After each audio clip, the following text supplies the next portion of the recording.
Huh?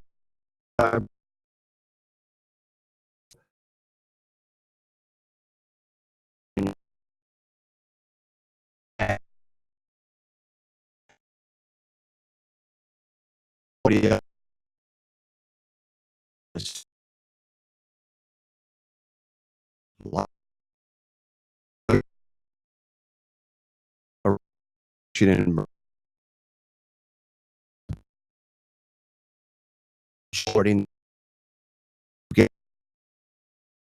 Fancred. So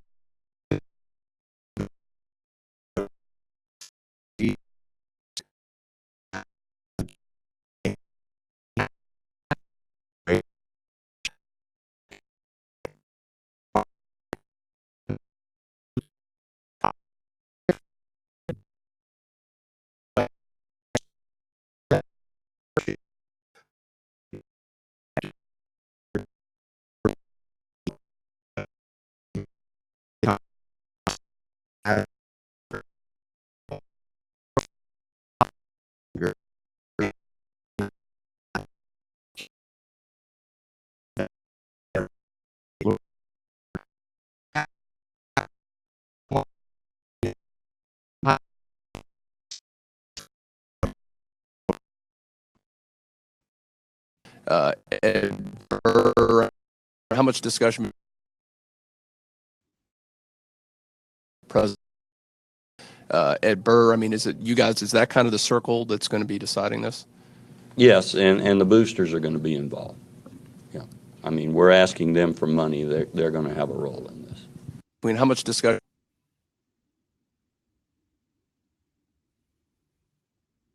how about that? How about that? I didn't just play it to play it. The boosters are giving us money. They're going to be involved. So get ready for a phone call. If you give money to Florida State under the auspices of the athletic department, you may be asked to weigh in on who they hire as the head coach. Somehow I doubt it, but listen, I've been telling you since day one on this show. First of all, I told you about a month ago that Deion Sanders was involved in this situation, canvassing for candidates. It was Deion Sanders who hired essentially Willie Taggart at Florida State. At least his influence made that happen.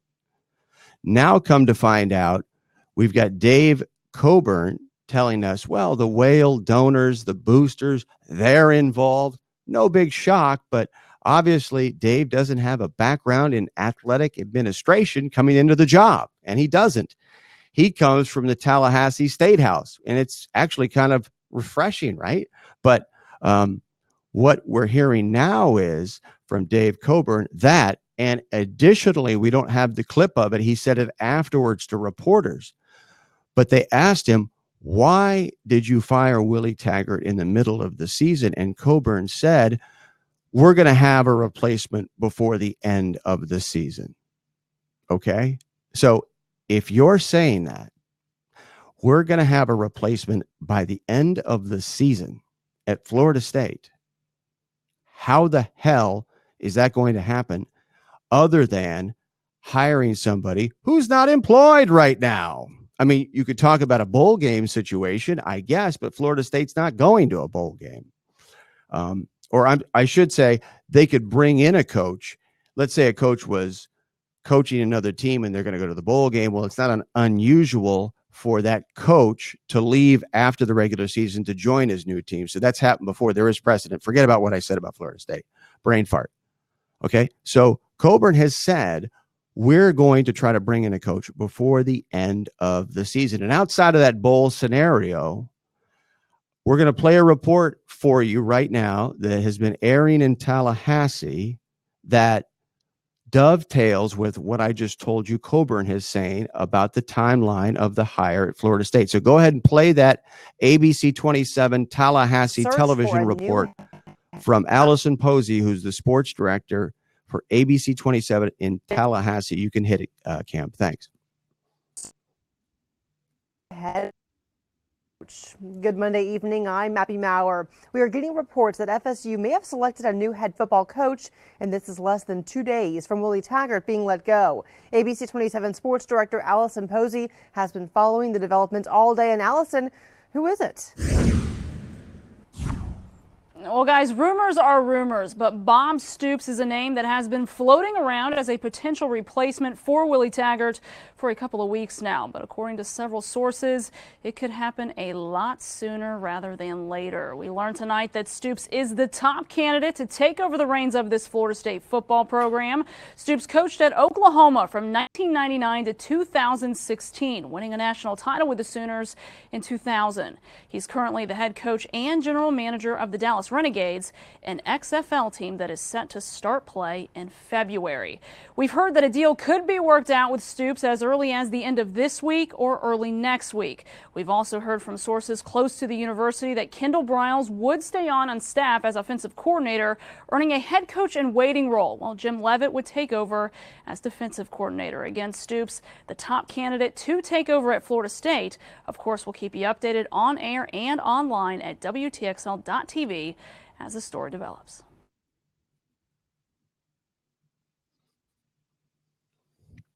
Okay, that's Allison Posey. She had a couple of reports, actually, for some follow-ups after that initial report on Tallahassee television. And so since then, we've heard on Twitter from the publisher of the website Sooner Scoop, which is, as you might imagine, based in Oklahoma, in Norman. And Kerry Murdoch is reporting this morning from that Twitter account, and I'll quote him in the tweet about Bob Stoops. I spoke with Bob Stoops this morning. He tells me the rumors, reports of him being a candidate for the Florida State job are not accurate. He says he was at the new Hard Rock Casino all day yesterday in Hollywood, Florida, and at a Dan Marino Foundation party last night.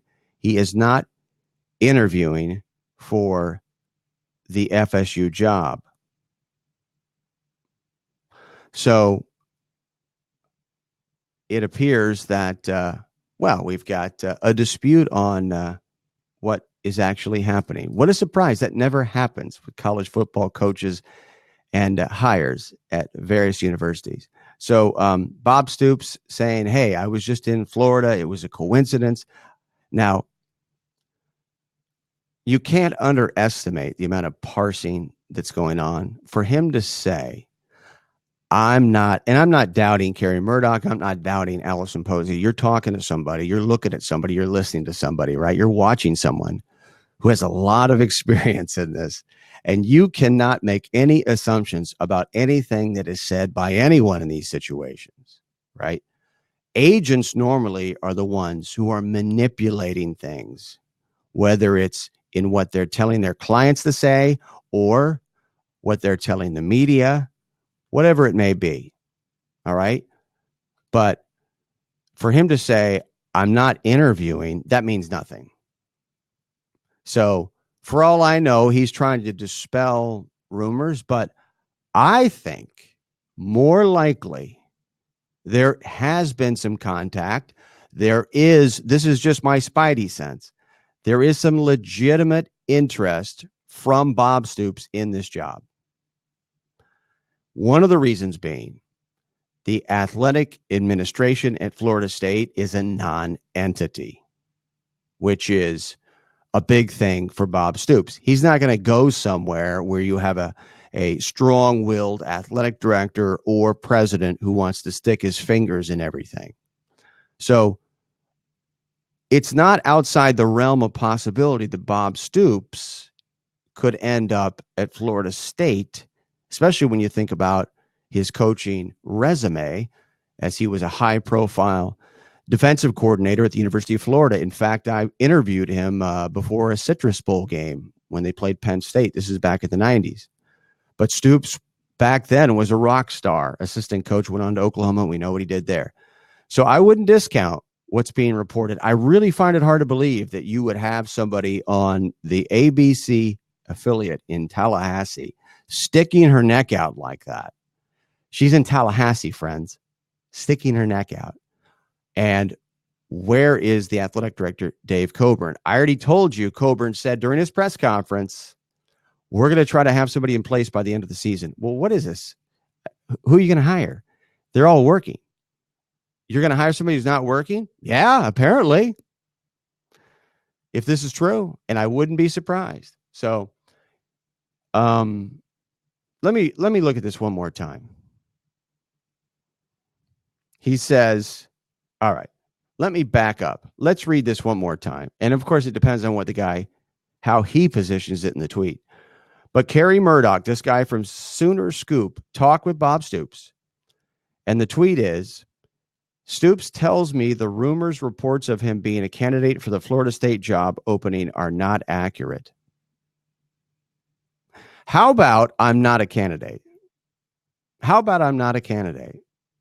That's not what he said. He said the rumors, reports are not accurate. So that could mean anything. Who knows? So that's a hedge and a farce. He just happens to be in Florida right now, but he's not interviewing for the FSU. Okay, he's not interviewing. You think Bob Stoops needs to interview at Florida State? Bob Stoops should be interviewing Florida State. They should be interviewing with him, right? So just understanding, though, his background, his personality profile, I could see it happening. And because to fire Willie Taggart at that point in time, the other thing you got to remember is Stoops doesn't want to swoop in right away. He doesn't want to make it look like if he's going to take that job, he was hovering. And because then people might connect Bob Stoops to the ouster of Willie Taggart. And unless you're Urban Meyer, who was openly speculating about the Cowboys job a few weeks ago on Fox Sports Radio to Colin Cowherd, you're concerned about talking about a job in which there's still a coach.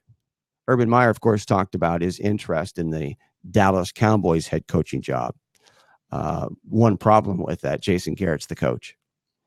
So Meyer's one of the few people who would say that, and that's why Fox hired him. It was a great hire.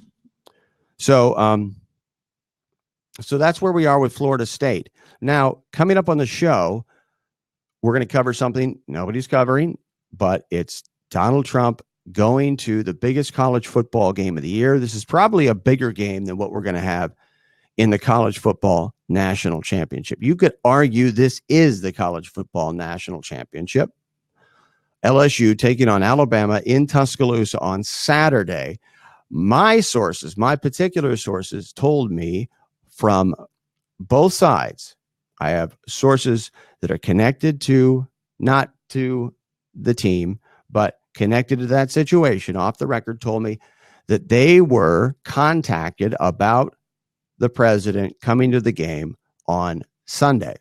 So I can tell you that the teams, the athletic departments, the universities have been aware of this since last weekend. So it's going to happen. So what I want to do is, before we bring on Jay Busby, who was at the national title game in 2018 that Trump attended, it was Georgia against Alabama. We're going to bring Jay on here in a minute, but I want to play this report from the Birmingham affiliate, news affiliate, this morning when they reported about it. So you can go ahead and hit that, Cam.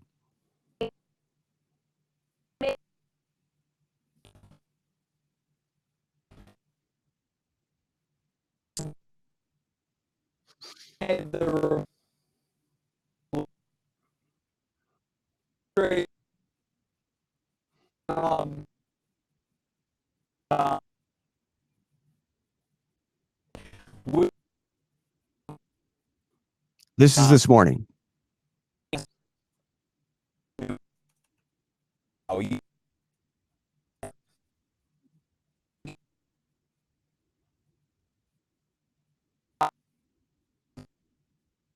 2018 national champions.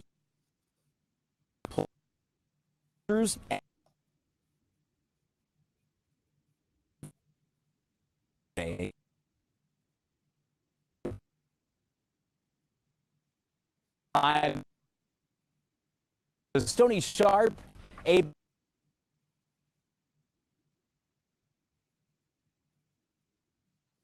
Okay. So, how are we on Jay Busby? Cam, are we good there? Or should we continue to cover this story as we approach our time with him? Um, let's see. Let's see here. Just let me know on that. But all right, let's. We're going to go out and talk to one of my favorite guys in the sports media. A great follow on Twitter, among the best. And having him on the show, it's just overdue anyway. But if you're a sports fan, if you're What's going on, online, if brother? you're How on you doing, Twitter, man? you already know this guy. Jay Busby is a columnist for Yahoo Sports. Thanks so much, Jay. I appreciate you stopping by, man. I am doing great. Yes. Better that you're here, and better that we can talk to somebody who was at the Georgia-Alabama game in Atlanta when our president was in attendance. So, of course, there's talk now. Well, he's going to be at the game. I've talked to a couple of sources that are connected to both universities. They were contacted last weekend about Yes. it. So they've moved the game day That set, was, and it's going to first of happen. all, it was just So last now year, that we which know is that, what ridiculous, was man. it like the when world you has were, moved and so I know you fast, it wrote was only about it. What was it 2018, like but, when Trump was it at that was, game? first of all, it was a rainy night, which adds to the chaos considerably. Then the president, any president, has to have a huge retinue of security obligations, has to have areas shut down, has to have an entire area cordoned off that he can get in and out safely. So you had to deal with that. Plus the fact that this was a new stadium. This was Mercedes-Benz Stadium in Atlanta. So they were not quite accustomed to dealing with all the security protocols of that. They're probably not going to have the same situation at Bryant-Denny. But then again, I'm not sure what their security apparatus is for dealing with a visit of a head of state. So bottom line, there were huge lines. There were long lines all around the stadium. You're going to see that again on Saturday. In terms of the crowd itself, I mean, we could discuss that, but it was a fascinating look at how one visit can completely disrupt a huge event.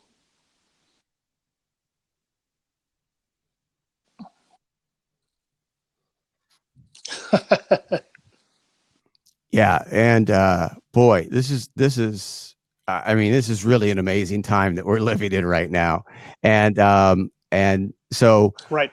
so President Trump's going to the LSU Alabama game. You could make the argument that that might be the national title game this year, effectively. But so you talked about that game was played indoors that you were at, and so you were originally said, well, it was raining, so Yeah, that would there were indicate people, that obviously, that it were was an very enormous excited to see problem the president. There were outside. people who were But not what quite as about excited to see the inside? president. What was it very like much when you were at the game see there? in all elements of American life right now. But I wanted to be able to get an honest view of what happened. But obviously, one person get a full take on whether the crowd is booing or cheering. And the Mercedes-Benz Stadium is behind glass, the press box is. So I really could not make a judgment one way or the other. People were saying there were boos, people were saying there were cheers. It was not quite as definitive as the Nationals game as we saw the other night.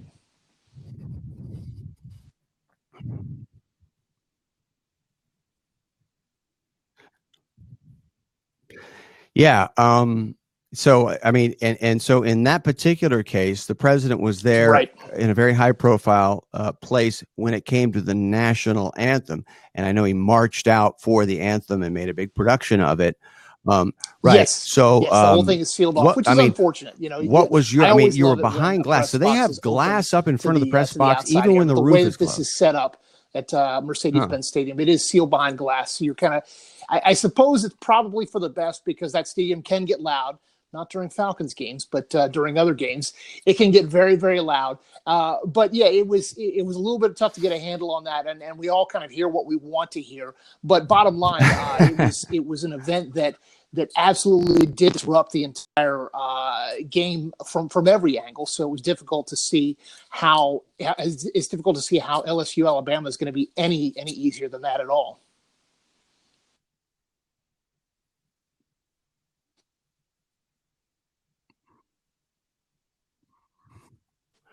Visiting with Jay Busby, columnist for Yahoo Sports. So, so Trump, and as I said before, came out for the national anthem.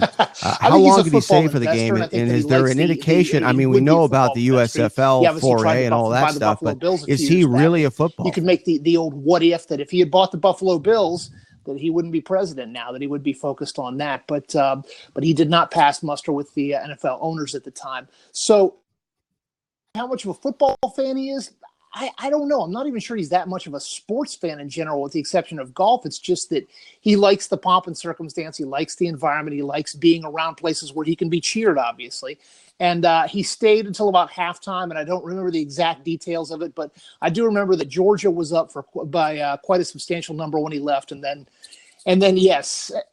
Are you okay? I didn't realize that. Yes, I am as well by location. So yes, it was. Don't remind me. Yeah, don't remind me. I'm a Georgia guy. So. Yeah, yeah.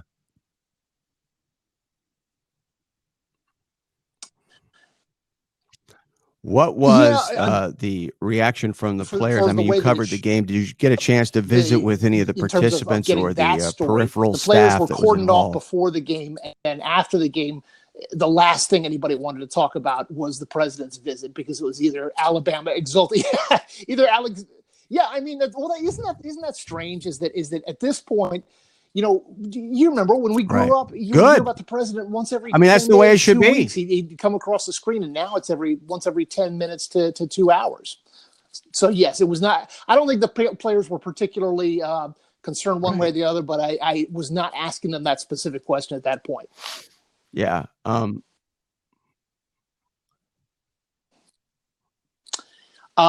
think you'll get a lot of cheers. I think you'll get a lot more cheers. I think it's pretty obvious why he's doing this. He's working his way kind of up the conservative, lowercase c, conservative sports ladder. Baseball to UFC to a college football game in the Deep South. It's not really a surprise why he's doing what he's doing. You're not going to see him this kind of move to an NBA game, for instance. But yeah, I mean, I think it'll be a lot more cheers than he heard at either the UFC fight or at the World Series.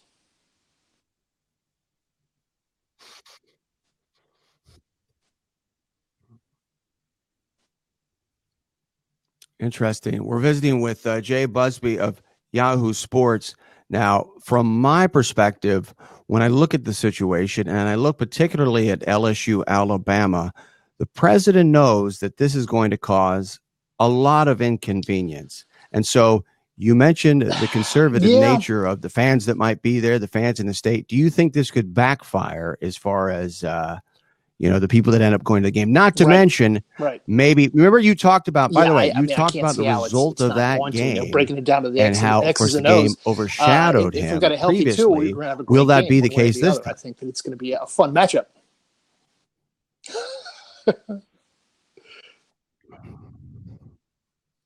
But wait a minute. But wait. If we have an episode, which of course we would never have, right? No. If we have an episode with whether it's booing or something that happens, I mean, to me, that's the problem I have. You got to get away from the politics. You got to get away from the motivation of the presidents, because everybody has their own motivation, not just presidents. Forget about that. But it's the fact that the people are going to be put out in a dramatic way, and that there's a possibility something that could happen. Why is the president there? He's there to get attention. So I'm not saying something's going to happen. I just think that there's a different dynamic, and I'm not so sure it's going to be a positive. Rank Alabama football versus church on Sunday, for instance. This is going to be a test, and I think that what we saw based on the president's reaction, his facial reaction when he got booed, spent a whole lot of time out. And so he's not spent a whole lot of time seeing what the other 60% that doesn't approve of him thinks. And it's entirely possible that he's going into this thinking that he's going to get a huge round of cheers from the Alabama faithful. And in fact, there's going to be a few people that are like, step aside, sir. We're much more interested in seeing what happens with our football team than your ambitions.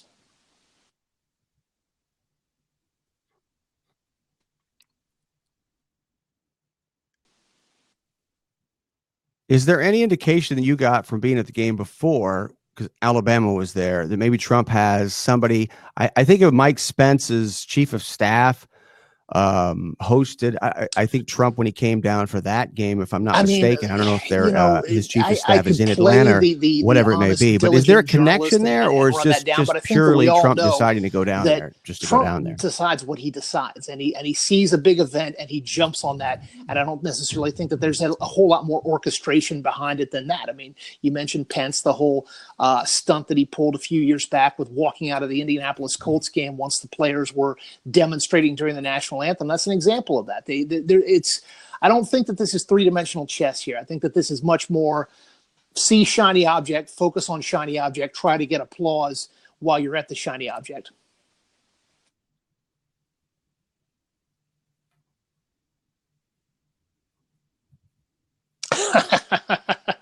So visiting with Jay Busby of Yahoo Sports, a columnist and a guy whose reputation precedes him today. Yes, one sir. of the best guys out there. One of the best guys out there to follow on Twitter, and you have been forever. And it's just JAYBUSBEE, and it's one word. So something that you wrote recently caught my eye, and that is sort of a profile that you did on Rex Chapman. Rex Chapman, of course, I know him. Old people know him as a great basketball player at Kentucky and in the NBA. But man, I don't know what's happened. I just remember thinking when I started to see these block and charge things and a billion retweets. He was a great shooter who was same Rex Chapman. I mean, so what did you find out when you dug into that? He was jumping up far too much and was spending too much time in the air and landing badly. And he got injured a lot of times during his pro career. He played for about 12 years, never played a full season of basketball. And then as a result of that, it's a bit of a tragic story. As a result of his injuries toward the end of his career, he got hooked on opioids. Right. He got hooked on, he was on Vicodin and OxyContin, and he was struggling with that for many, many years. Went through a lot of depression, went through 3 trips to rehab. Finally, he gets out and he does like what the rest of us do. He's scrolling through his phone and he just wants something that's a break from both his own life and from the political misery on Twitter. And he finds a goofy video and he tweets it out with the famous blocker charge sign, which obviously, if you play basketball, it's a question. When two people run into each other, is it a block? Is it a charge? Is it the fault of the offense or the fault of the defense? And as I put it in the article, he hit on 3 of the great internet elements where he had a funny video, he had somebody getting hurt potentially, and then he had a meaningless argument, a heavy argument over a meaningless topic, and it all combined for just a great viral hit. And he's been doing it now for about 10 months. It's really worked out well for him.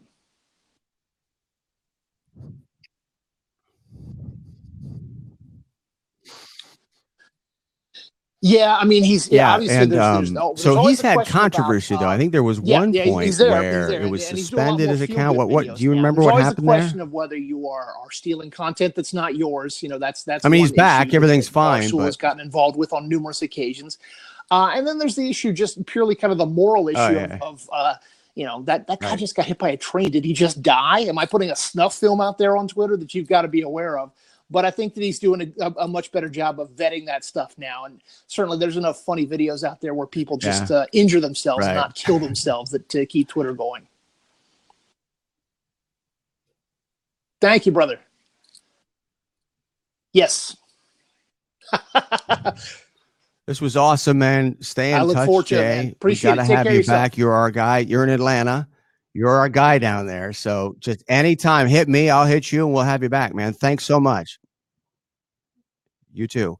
That's Jay Busby of Yahoo Sports, columnist, giving us the scoop. And we're going to get more scoop on Alabama football in general from Michael Casagrande, who covers Alabama football, I think, for the whole state now. I have to check. But longtime fixture in Montgomery, Alabama, and a guy you follow if you're on Twitter or you're a college football fan in general, you're into college football. He's one of the guys in the rotation and now based in Tuscaloosa. Well, he's based there anyway.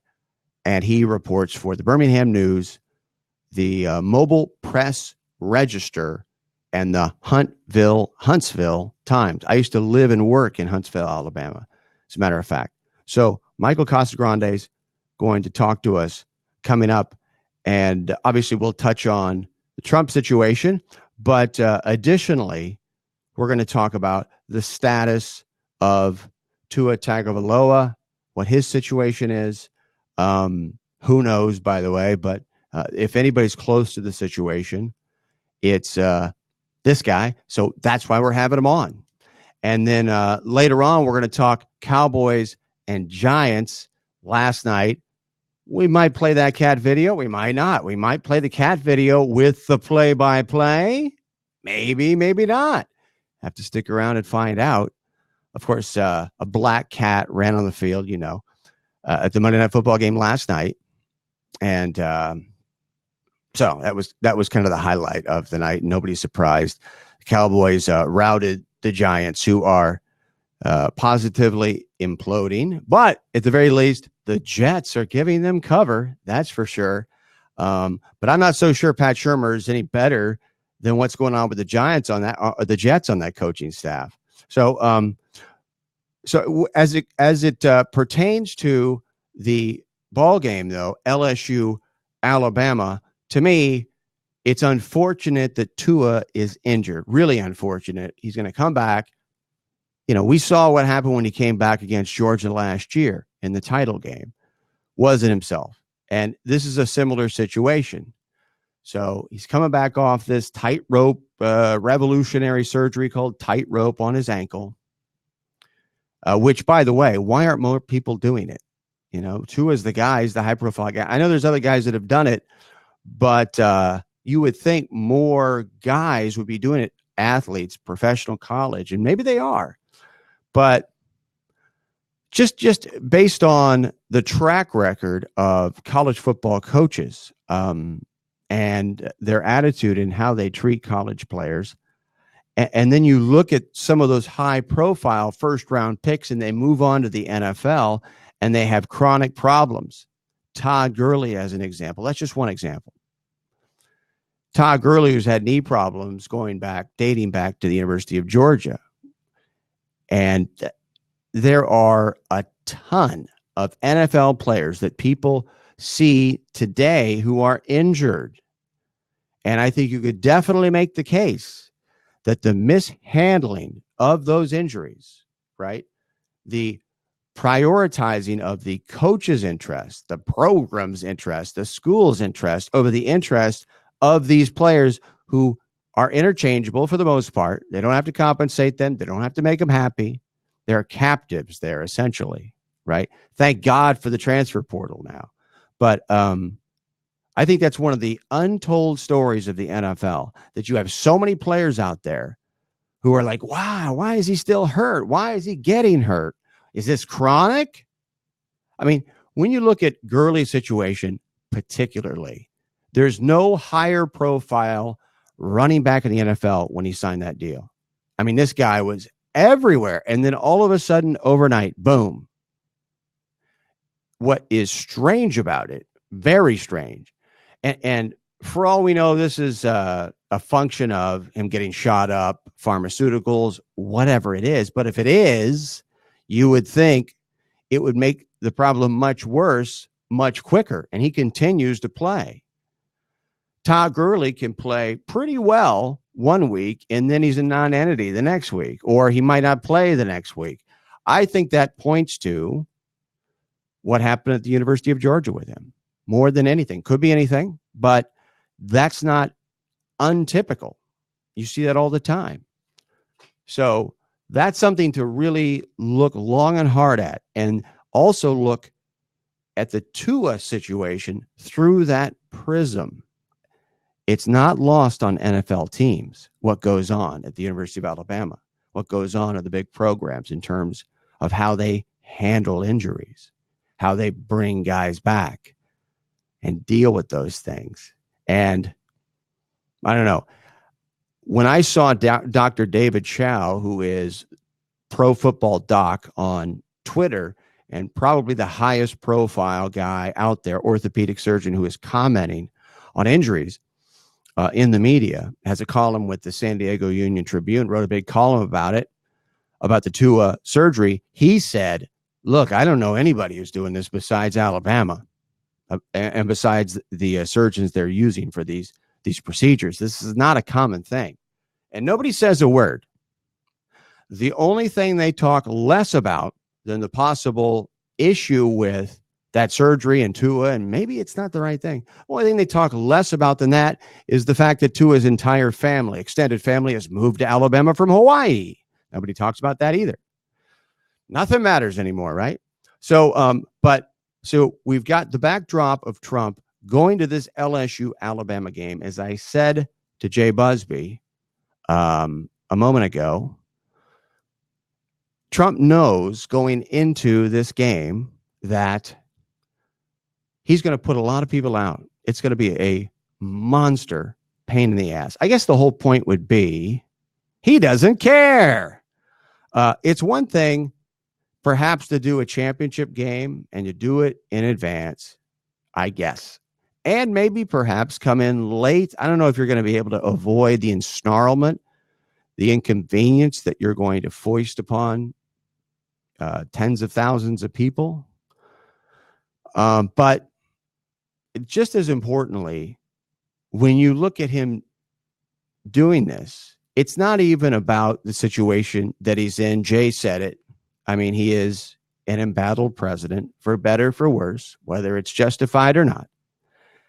And he's going to go down to really the jewel, the centerpiece of the season in college football. And if you're a college football fan, if you're an Alabama fan particularly, you haven't seen a lot of good games this year. You've seen a lot of blowouts, which I think is one of the problems that Nick Saban has. When he gets in a close game, he panics. We saw it happen to a certain extent against Georgia, and we saw it happen to a certain extent last year, obviously against Clemson. It wasn't just that they were out-talented, they were out-coached definitively by a team for which people said they had similar talent, similarly situated, as they say. So, so when you look at this from an Alabama perspective, from an Alabama fan perspective, even if you support Trump, which if you live in Alabama, I can't speak for I think it's really important to note there's a lot of people in Alabama that are on both sides. But even if you really support Trump, this is your moment. And is the president being there going to be an enhancement? Because if you're the president and you're making the judgment to do this non sequitur thing that you have not done before, the championship game is a different matter, and it's the initial part of his presidency.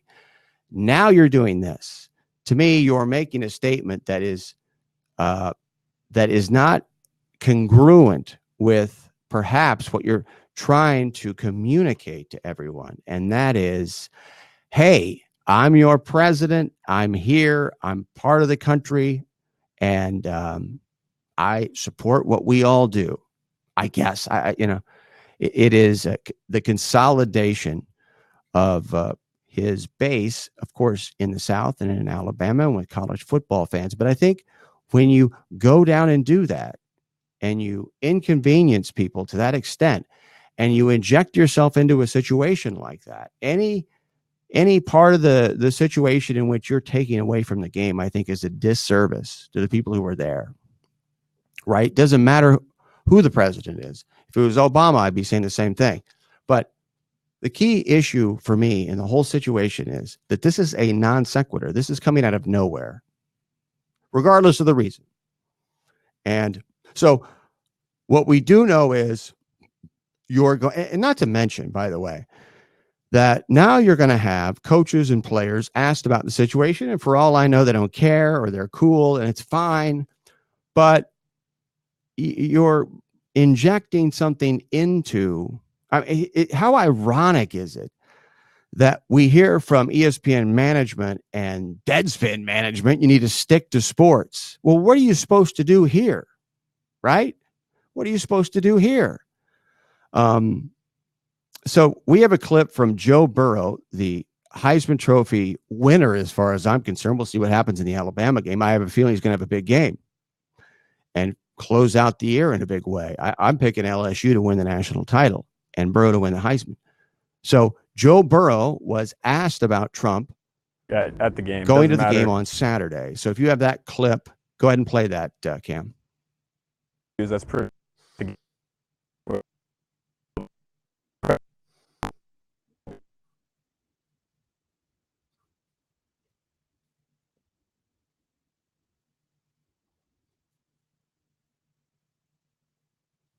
Right. That's fine. That's cool. I think that more than anything, to be honest, I'm, if you can't tell already, I'm not really high on the president at all. Not even close. But at the end of the day, if you've got a superior, and I said this yesterday, if you've got a superior in your office, somebody you got to report to, your boss, the guy who runs your company, and you're associated with him, I mean, you've chosen to be part of that. And of course, we chose the president, but if you're a citizen here, the good news is we've got term limits. Thank God, whether it's him or past presidents. You could argue that is as important a law as there is in this country, term limits. But I don't think a little deference is a bad idea. I still don't think that. A lot of people are going to scream at me about that and say I'm wrong, but I don't. I don't think a little bit of deference, because listen, it reflects on all of us because we're all responsible, and we are ultimately. If something really bad happens, and just that's all I got to say about it, because I don't want to. What I don't want to do is I don't want to talk about things that are unrelated to sports in the political realm, because that's stupid. You can go get political talk, right? You can go get stuff from other people that has nothing to do with sports. We're here to talk about it from a sports perspective. The bottom line is that the president is injecting himself into this situation, and it does affect the proceedings. There's no way around it.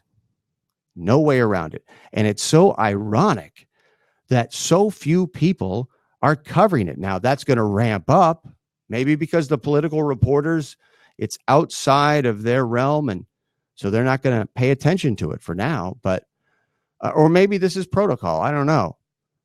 But this is, like it or not, Alabama LSU fans, like it or not, this is part of the story, and you're cool with that. Great. But unfortunately, not everybody is.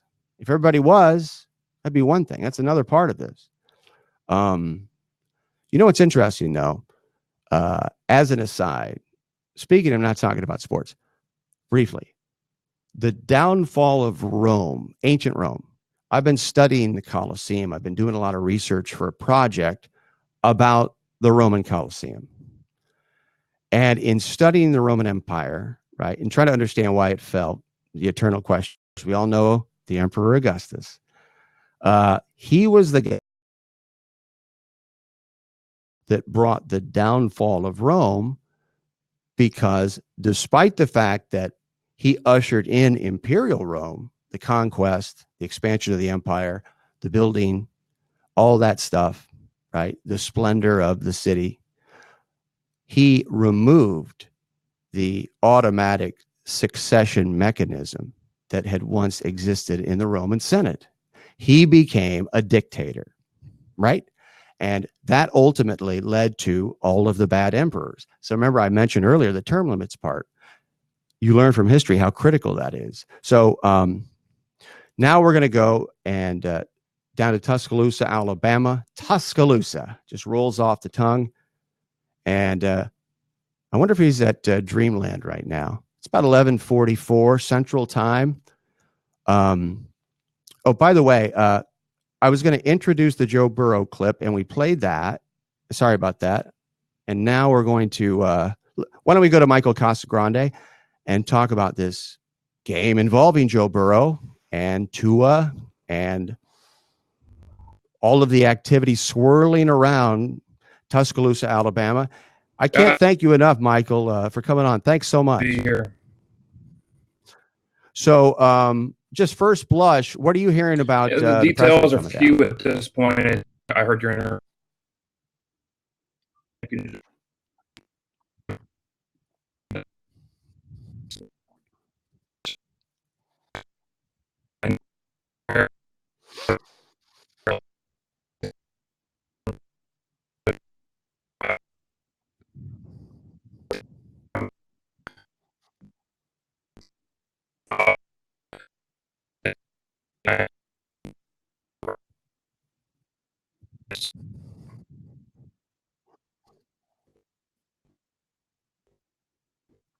Having been in the business a long time, just in the last few years, 4 or 5 years, this whole idea of stick to sports and people in sports media can't make their own decisions as to what they're going to do and how they're going to cover it, especially people who already work on a beat or are covering a sport.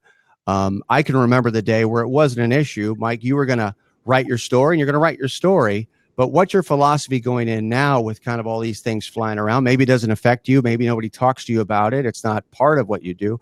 But how do you approach this in the context of the president? What Right now, I'm just keeping it down the middle. If at all, no one if he cares does what go I to have the to game. think, what I have to say about it. It's not really for me to say. I'm going to cover how it's going to affect the people who are attending the game. How what are they going to need to know? It's more about straight to informational stuff that is going to matter most to people, because people are going to be more than 100,000 people coming to this game. There's going to be more, 50,000 more people in town for the game, just to enjoy the atmosphere. So they're going to want to know how it's all going to impact their day and tailgating from everything. So that's kind of how I'm approaching it. So we're visiting with Michael Casagrande, and you're in Tuscaloosa right now. Yeah. Is that right? So, I used to work in Huntsville, by the way. I used to do play-by-play for hockey, of all things, at the Von Braun Center. But I know you cover for now. You were in Montgomery for a time, right? Or you were covering it for the Montgomery newspaper, right? Yeah. And now you're doing the whole state. You're doing Birmingham, Mobile, and Huntsville. Are those the three papers Correct. you're covering? Yep, and AL.com. Yep. That's awesome, and it's AL.com. So describe this season for Alabama.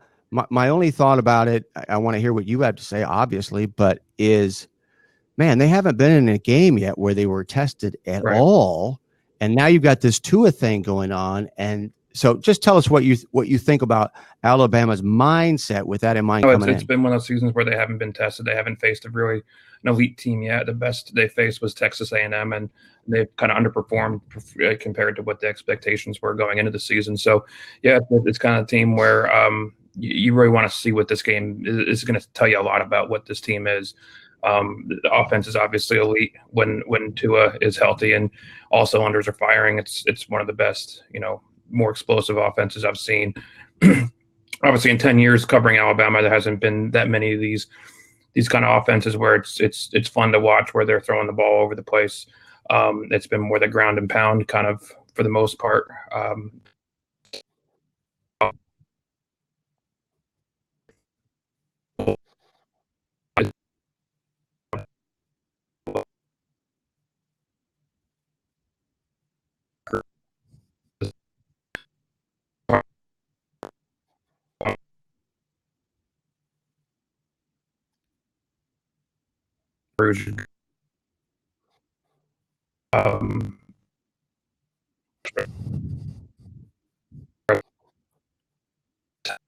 Trying to learn that.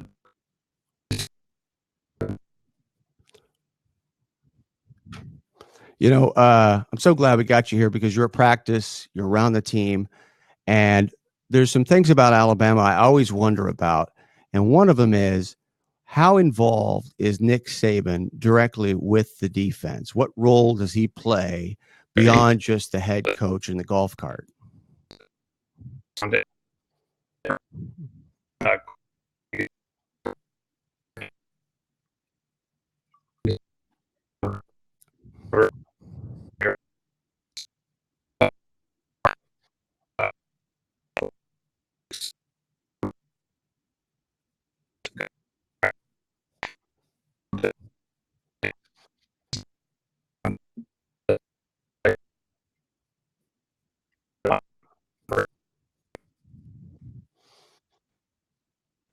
So when we talk about Tua coming back, and of course the reports have been very positive so far, no reason to believe he won't be back.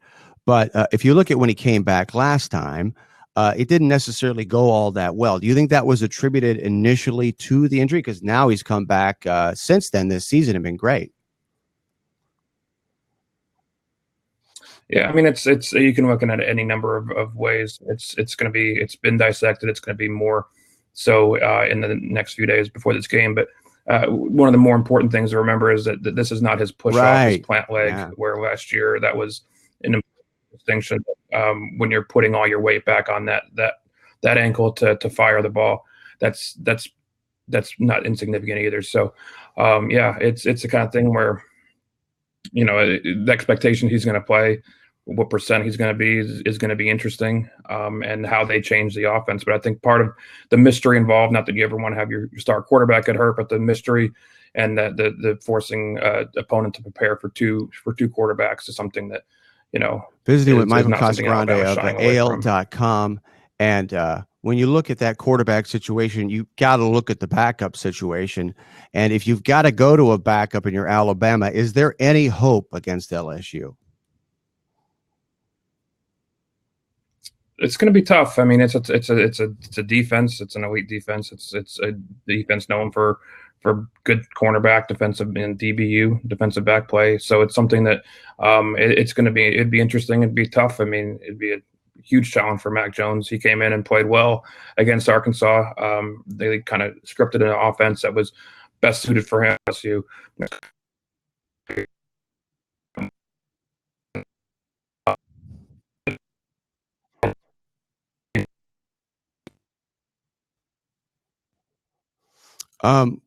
Again, here's another question, kind of out of the blue. We talked about Saban. Where is he hands-on with that team? Where does he coach outside of being the head coach? What about the offensive system and the defensive system of Alabama? My thought on it is, and I have no idea. That's why I'm asking you. You're there, and you've been there for 10 years. But my thought on it is, you don't really see a lot of variance year to year. Yeah, you see production. You see scoring, that varies somewhat depending on the talent. But does Nick Saban have an offensive setup and system that doesn't change when he has assistants come in? How much input do assistants, as they come and go? That's the whole point for this question. As they come and go, do they install their system? Because you don't see a big radical difference.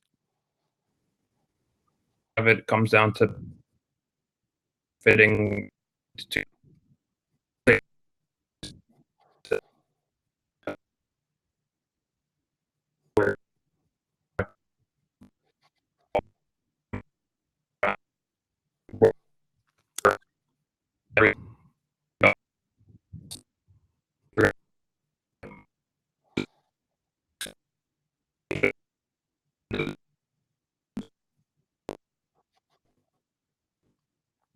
So as we're watching this game against LSU, God, the whole world's going to be watching this one. This is the biggest.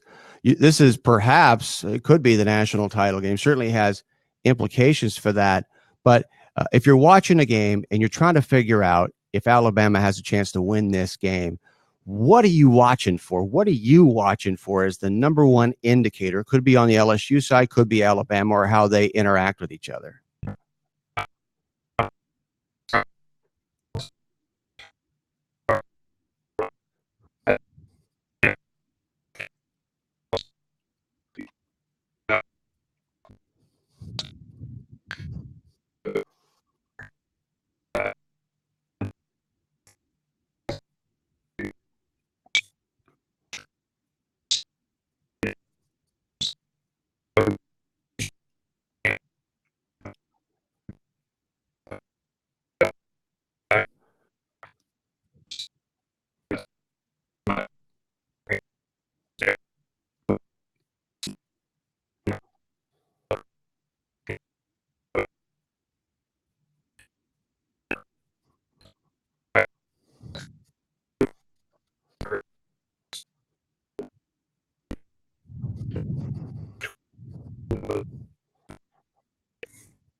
Are you a Dreamland guy? Barbecue guy? more than modern style. Archibald. So Archibald is better, but I wish I was a Dreamland or Archibald's right now, and because I got about 5 hours worth of questions as far as Alabama is concerned. But last year, it seemed like the coaching staff, maybe not Nick Saban per se, but the coaching staff may have had something to do with, at the very least, how the Clemson game played out, because of course Nick Saban is the constant. So even though we really don't have a litmus test game yet, what's your feel for this coaching staff? Do you think it's better than what we had last year, especially on the offensive side of the ball?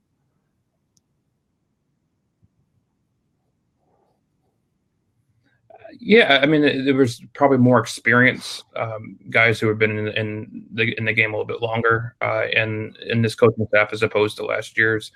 There were some younger guys, some guys who were pretty good at recruiting, really good at recruiting, and it was almost like a hockey line shift this year with just about the entire coaching staff going out and a new group coming in. So, yeah, I mean, it's like you said, this probably will be the game where you'll see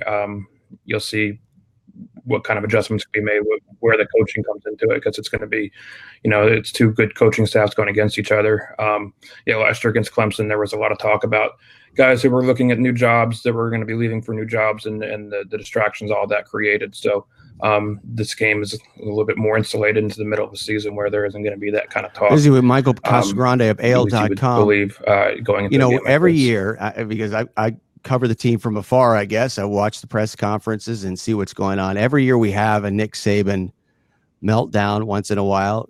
So what's your approach when you're covering the team, and when you see that, and what kind of, does that affect at all what you do? Do you think that Nick Saban is predisposed to doing something like that before he ever walks up to the podium? What's your philosophy on those occasional eruptions?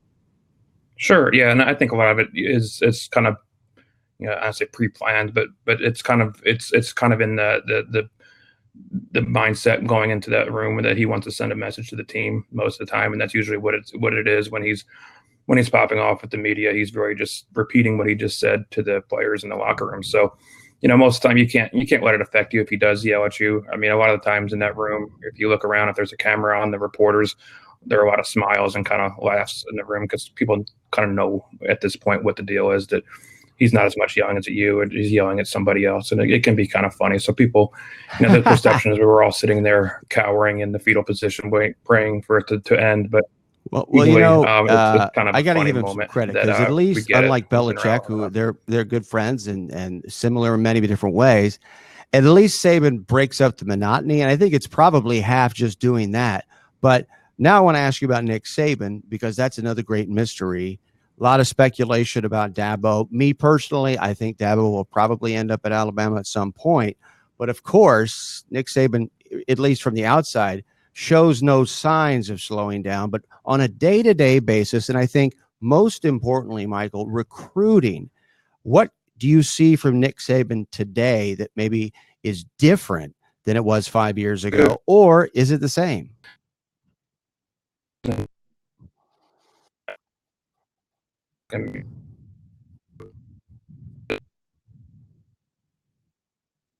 He's not on Twitter, right? Or does he do cell phones? Yeah, he No email. does not intend to.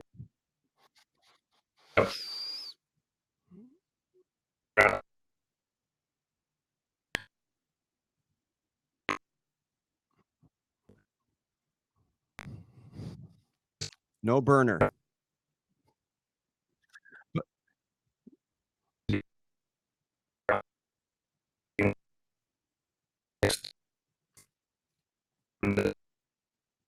Place.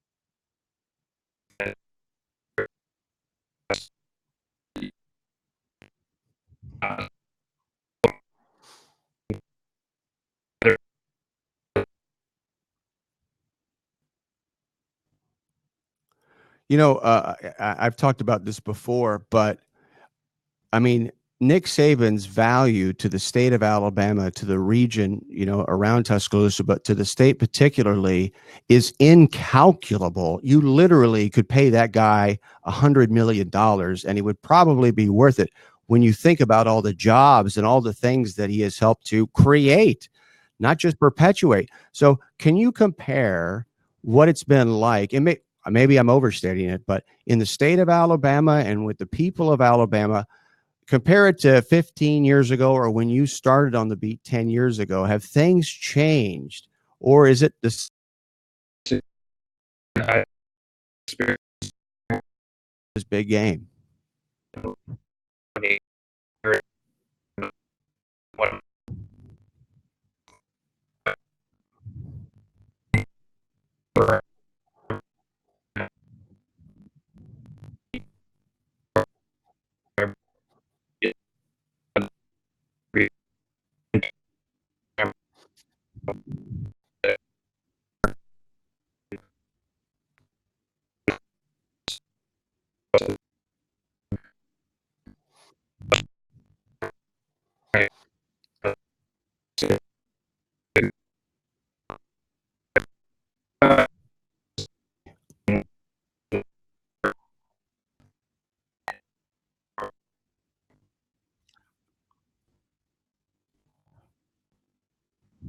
This guy, it's extraordinary that, and I know all staffs have turnover, but my God, this guy has so much turnover on his coaching staff. Has he always done a cycle on that?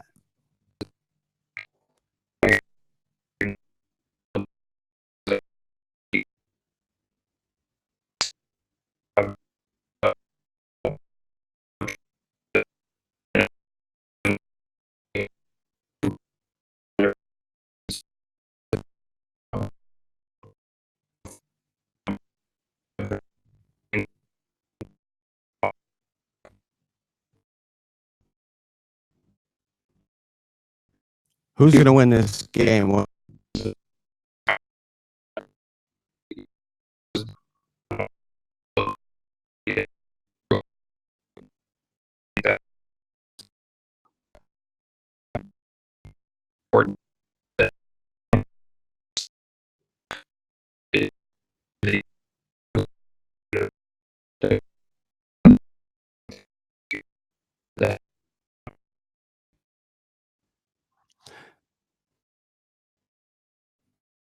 or it's good. Burrow's a part of it. A big this it's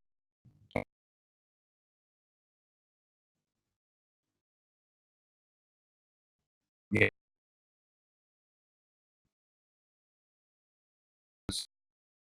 We added to that.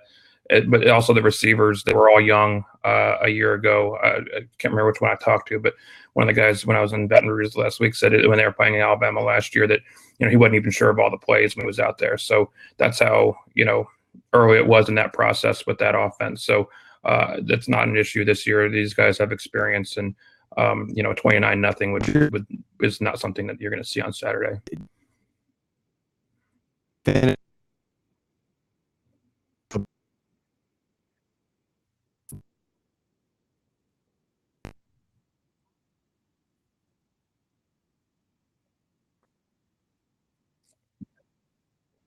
Yeah, I can't say I have that much connection down in Auburn and exactly what's going on there. It seems like it's a year-to-year thing, whether he's liked or loved, what the fan base feels about him. They started the season well. They got a young quarterback. It's nothing where you would assume he would continue to improve and get better as the years go on. To hamstring him after one season and fire his coach would be tough. But it's that it's. And I don't know all the factors involved down there, but they play Georgia, they play Alabama in the next few games, and it's a tough stretch. Yeah.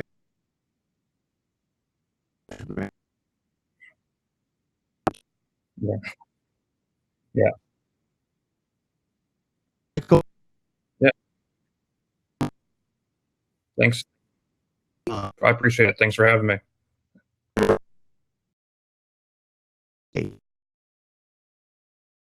Yeah.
Right.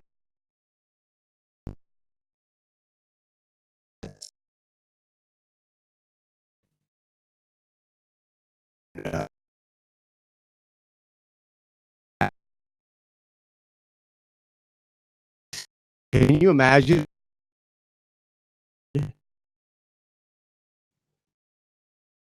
uh should be high, but when, particularly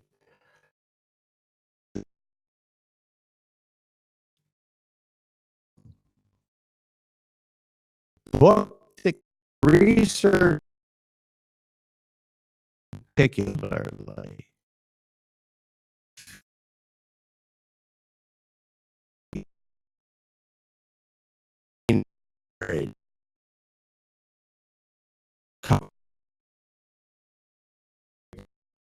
me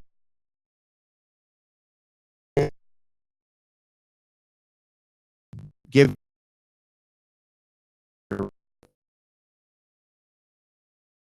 a my small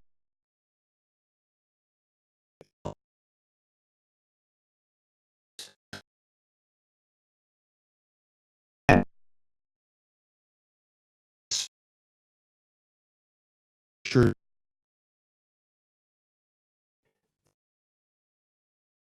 late in both of the last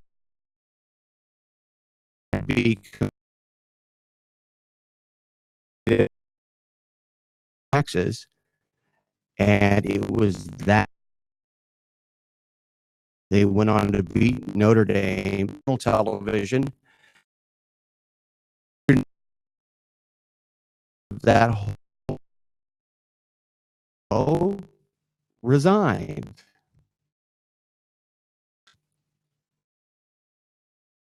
So you right now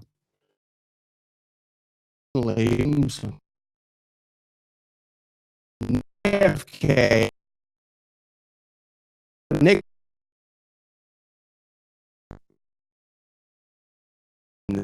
This is the I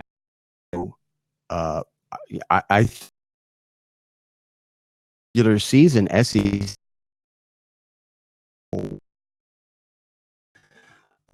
LSU, of course, was in Fayetteville, Arkansas. That Nixon went kind of the South, but we talked about this yesterday about political parties, and when people talk about the history of this party or the history of that party, it's intellectually dishonest.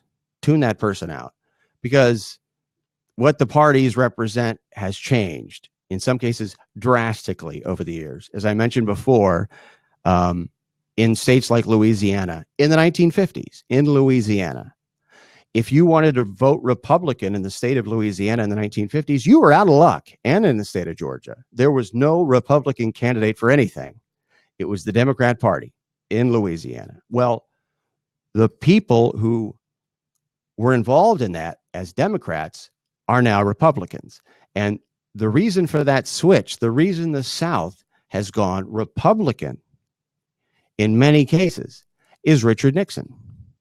And if you know anything about history, you've studied politics at all, and football was part of that process for Nixon. And so not only this book, but there have been other books that mention it prominently, and there have been books written about it. A big article about it that came out on Politico a couple of years ago, and we're going to try to get the author of that article. This has nothing to do with what Trump's doing in particular. What it has to do with is the idea that you can extract politics out of sports. This whole stick to sports argument is bullshit, right? And what I'm talking about is different than what people are talking about with Deadspin. With Deadspin, you have them writing an article about Popeye's chicken sandwich or whatever. Okay? When I'm talking about the politics of Richard Nixon in the late 60s and Donald Trump and what he's doing, this stuff relates to sports because almost everything relates to sports, especially now. And Trump has seen to it that sports has moved to the center of our culture. So, the case of Deadspin, we talked about it with Ryan Glassspiegel of the Big Lead yesterday, and I think I may have talked to Bobby Burek about it last week. People really don't recognize that situation for what it is, right? Deadspin has built an audience that is not to a certain extent, but it's probably less than 50%.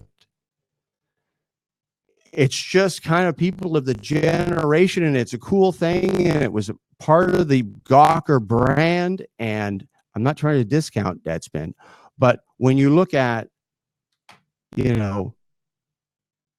what they've published, what they've done over the years, right? They've always been a website that was at the very most was an alternative source for sports. It was all about personality, all about great writing, but for the most part, not hardcore sports. They're not breaking news about sports. They're probably not going to teach you anything about sports that you don't already know. You've got to look at Deadspin from that perspective. And when you're talking about stick to sports in the context of that, and you're the person who comes in, you're going to run Deadspin, well, that's your audience. Your audience is not a stick to sports audience. That's the freaking problem. So,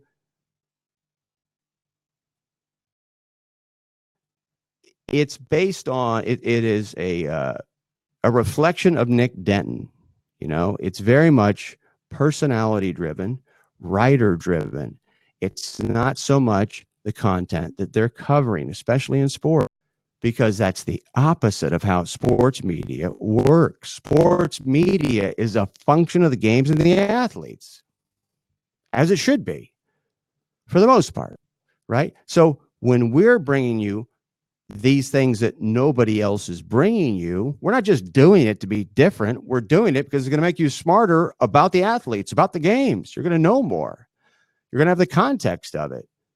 And of course, in this situation with the president showing up out of nowhere, that's something that we should be covering, all of us, and we're not. So that's why I'm bringing up the Richard Nixon stuff that nobody else is going to bring up. So people will draw parallels between Nixon and Trump. Oh, look at that. Nixon was going to be impeached, then he resigned, and now it looks like ball games. Well, there's a big difference. Nixon was really into football. I'm assuming Trump tried to buy the Buffalo Bills, as Jay Busby mentioned earlier, which, by the way, I think is the NFL as it pertained to the kneeling and Kaepernick, that Trump was spurned by the NFL repeals. He sued the league, and they won the NFL. That's something that should be covered right now. Criticism, along with playing to his base. I think that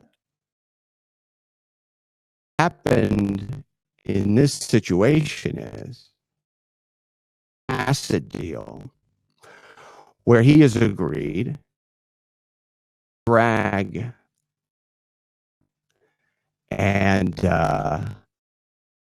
change to be given undue consideration.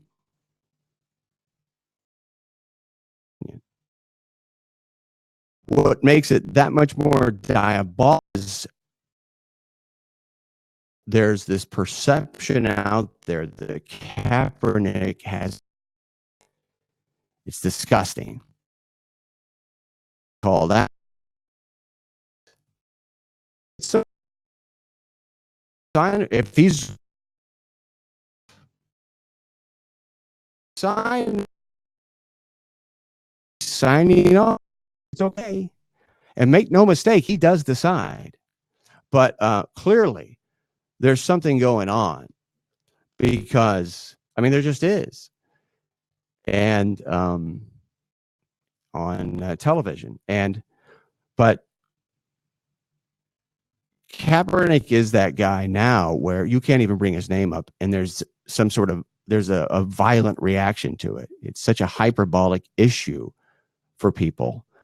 So as far as Trump goes, the bottom line for me is that it's going to take away what is a regular game is.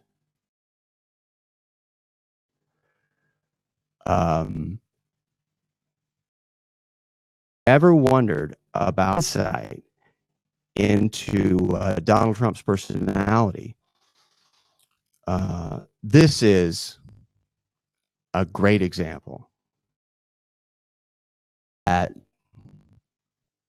he would do something like this, knowing that he's going to put people out, he's going to distract from the game, and that, I mean, unless he's happy to see me, really, they're really happy to see you in this situation, you think? No. So to me, that tells you a lot, and maybe desperation. I mean, we talked about it with Jay in this particular cases. Jay said, well, everybody knows what he's doing. No, they don't. Any assumptions. So I also have some video, by the way, and a smattering of nationals decided they weren't going to go to the White House. Fine. But there was one instance where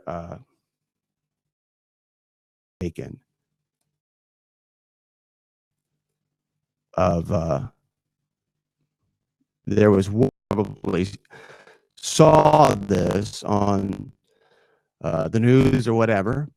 Nationals hero ends up wearing a mask. All we see is the 3 seconds. What the hell? Against the Mets. That's fine. Great. So do you have the mag?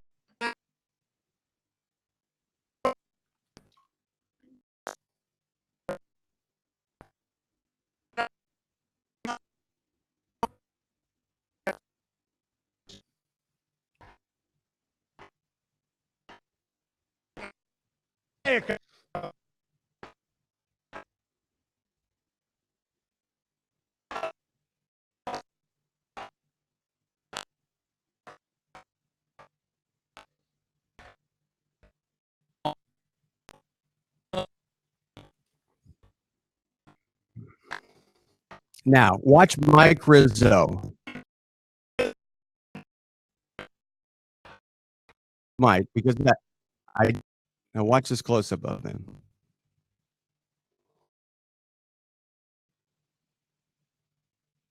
This is the slow-mo on that. Okay. Sorry about that. Just wanted to have some fun with it. All good. So, there you go. I don't know. I mean, I don't remember. They had a bunch of national players, speak. Usually it's just a couple of national players. Maybe it's just me. So earlier we talked about Florida State, and we told you in play for that job. And I think, based on the reporting that's coming out, Bob Stoops is a possibility because you've got ABC 27, the ABC affiliate in Tallahassee. We brought you the report from, and I want to double check to see if there's any updates. If you're following the typical, and this isn't a personal attack, but if you're following you'll be the last to know. If you're here, so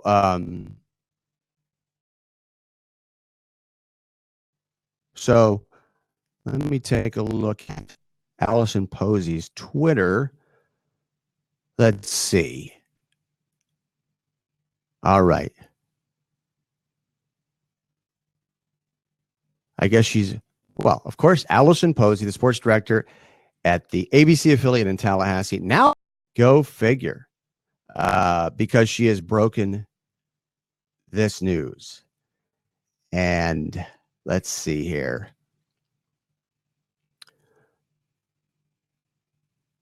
All right. Chuck Cooperstein, you may know who he is. You probably don't, but he's a longtime play-by-play guy. Long time with the Dallas Mavericks, particularly Texas Rangers. So to her, directs this to her about Stoops. Cooperstein, he says to her, right, and have scooped, listen to this, and have scooped the best writers on the college football beat that Bob Stoops is headed to Florida State. You're wrong. I wish you well.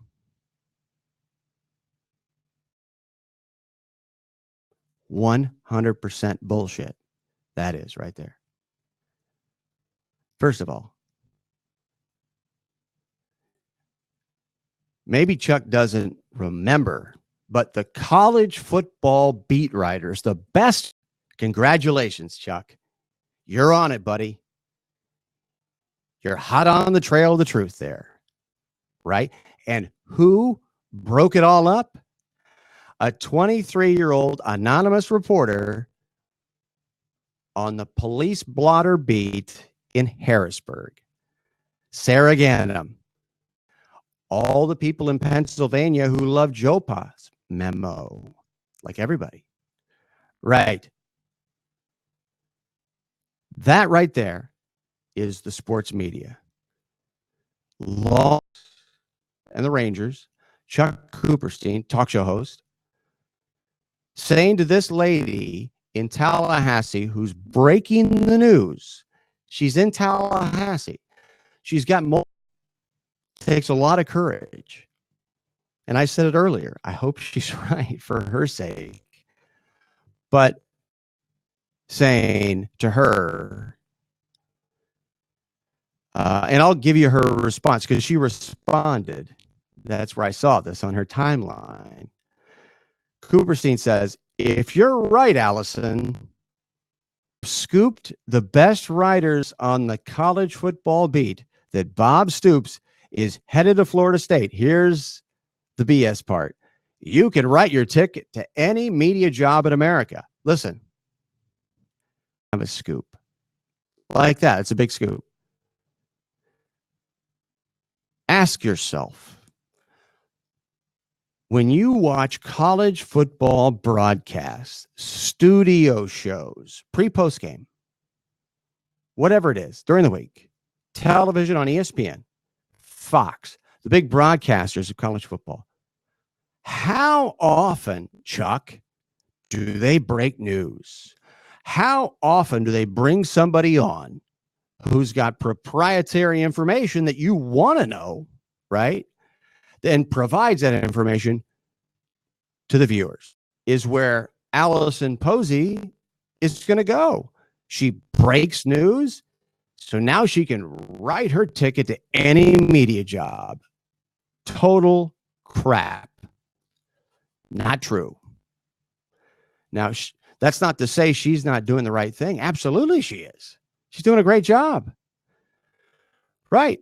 But in college football, it doesn't matter. I'm not saying that there aren't great reporters out there. They're all on television. Do you see them as these high profile kings of the business like you see in the NBA and the NFL? No, it's a walled garden. College football, walled garden. And the reason is the players are completely and totally marginalized. That's why. It's a product of the athletic directors, the conference commissioners, and the coaches. They run the sport. And that's why you don't get anything when it comes to following people closely, and you know who to follow. It's like going to a city and trying to find out, okay, I don't want to go to a chain. I want to find who are the locals here. That's what college football media is like. I got to find those guys because they're not easy to find, like me. But you're in the right place. So let's now go out to New York. We're going to talk to Matt Lombardo, who does a great job. We're going to go to the heart of the NFL yesterday.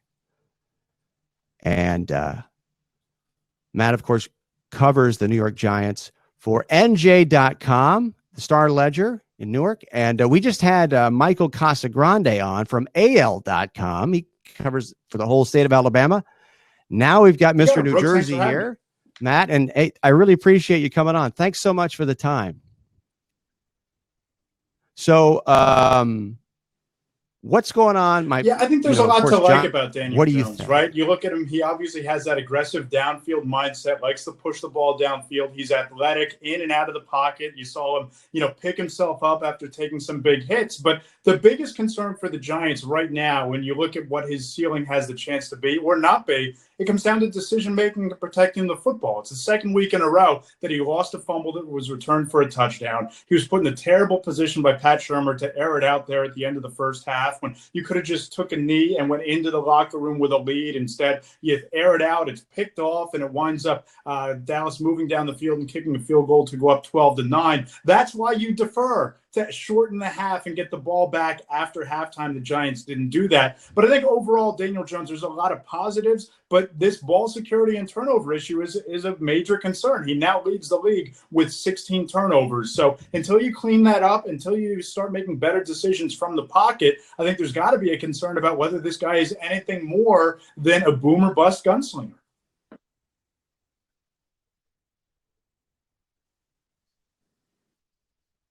And I think that the critical, pivotal question is, can he read defenses? And it's a question that as a rookie, you're not really going to be able to answer. But what indication have you seen that he is that guy who's able to make those kinds of decisions? Have you seen flashes, or have people talked about it behind the scenes? Kind of goes in both what ways. are you hearing about his progress in the ability to read defense? He leads the league in big-time throws and turnover-worthy plays, according to Pro Football Focus. And I think it's this one issue that's starting to dog him, and that's shell coverage that secondaries are playing. He had 2 interceptions against the Patriots against that coverage. Patrick Peterson came out the very next week and said the Cardinals lined up in shell coverage in the secondary, and it seemed to confuse him. Didn't really know what was going on. That's what the Cowboys did last night on that interception at the end of the half. So, again, I think that he does a lot of things really well, including he made a great pre-snap read on the touchdown pass to Cody Latimer where he audibled out of whatever the original play call was, and you wound up getting Latimer wide open in the corner of the end zone and finding him. So pre-snap, I think he's doing a really nice job, but defenses are doing a great job of exploiting the weakness in his game. And this is now 4 weeks in a row where you've had these same issues with shell coverage from Daniel Jones that secondaries are playing. And basically that's where the safeties play back and you're almost playing like a Tampa 2 type of coverage. And last night you saw Xavier Woods jump the route on Darius Slayton. It was almost like Jones never saw them. So I think pre-snap he's made a lot of progress, but secondaries are still kind of goading him into mistakes. And that happens with a lot of young quarterbacks, but it's something Jones needs to take care of and get better at if he's going to become a franchise QB. Boy, and that early success comeback drive in the fourth quarter, and he made the big throws and made some plays there, I think. But I just think when you look at first-year quarterbacks, there really are no exceptions to pick things up. and dumpster.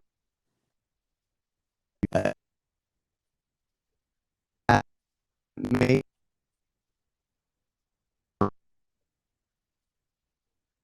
Oh, I think it's the other way around, Brooks. I mean, listen, you're a Jets team that you went down with Sam Darnold, who first round pick last year, Adam Gase, you have a lot of high hopes for, and you go down and you have that kind of performance and you lose to an organization that built its roster to try to lose.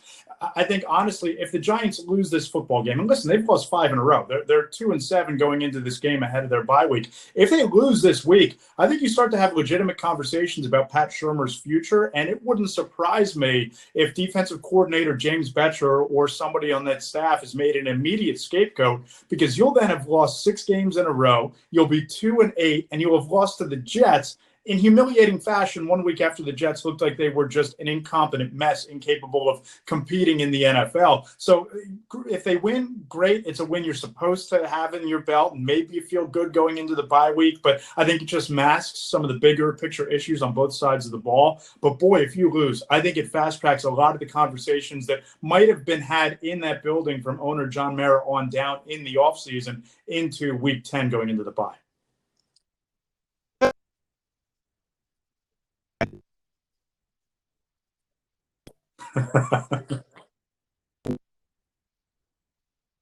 Wow.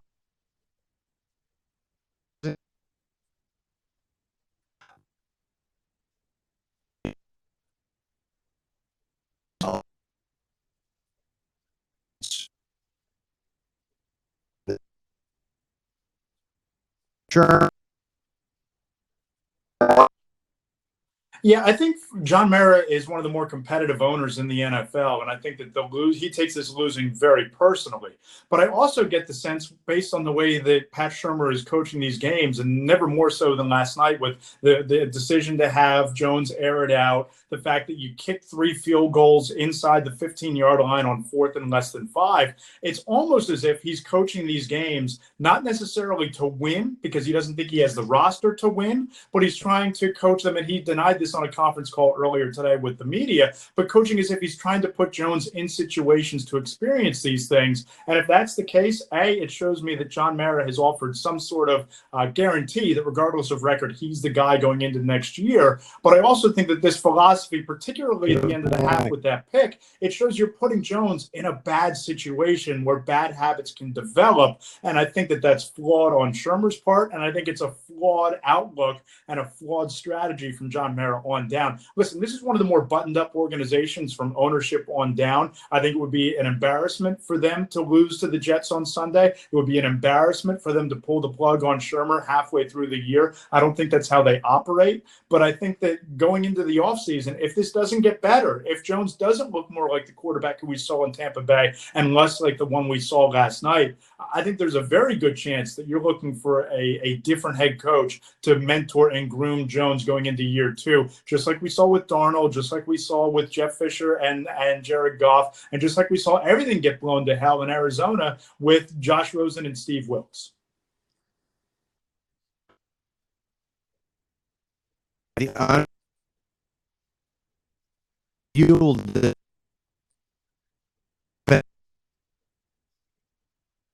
Dogs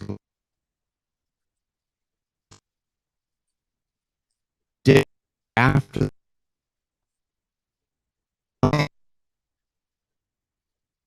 it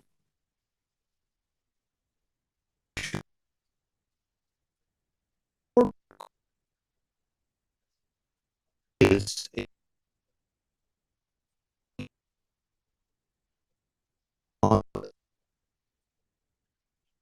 I think that could be part of it. I also just think that there are just too many holes on this roster right now. I mean, there are 2 tackles. Nate Solder is the highest paid tackle in the league, or at least he was when they signed him last year.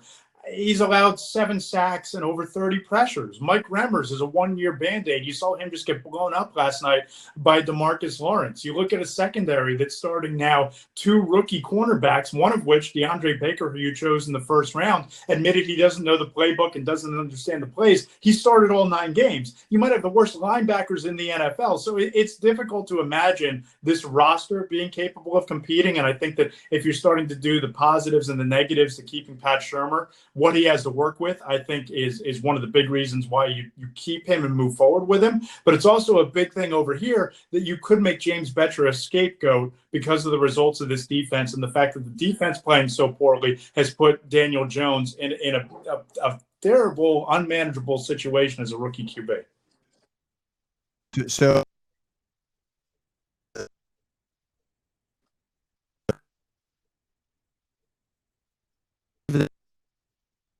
defense, or how much do you think? I think it's all three of those. The answer is kind of yes, right? I don't know that it's justifiable that they scapegoat him because there's so little talent at every level of that defense. But I think it's unlikely they fire the head coach midway through the year. Far more likely that they scapegoat James Betcher. I think that the fact that these are the same mistakes over and over again. You saw the 49-yard pass from Matt Stafford on a touchdown last week against the Lions, a 45-yard touchdown to Amari Cooper last night. It's these chunk plays that keep happening. Baker was playing zone coverage when the rest of the defense was playing man-to-man on the Cooper touchdown. And the lack of talent, we talked about it at every level. Yeah, their first-round pick, Dexter Lawrence, looks like a stud in the middle of the defensive line, but you have no consistent edge rush. Your linebackers, I don't know that they can cover you or your producer, Brooks. And the safety issues and this cornerback issues have been well documented. So could Betcher be a scapegoat? Absolutely. I don't think it's fair that he should be, but he also hasn't done enough to rectify and fix the same mistakes that keep happening, and they just don't have enough talent to really be a competitive NFL defense.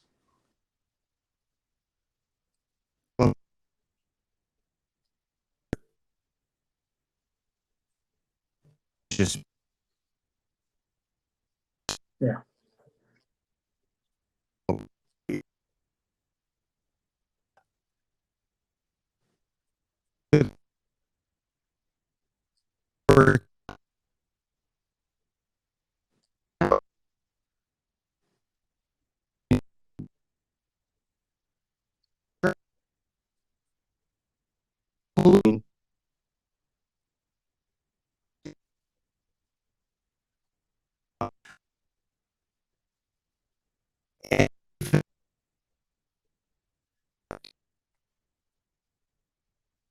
thing.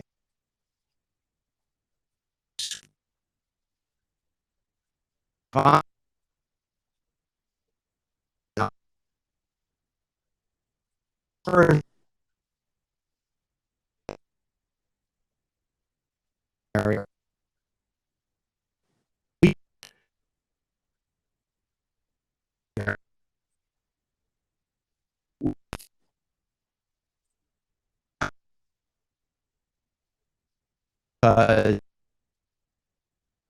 Oh,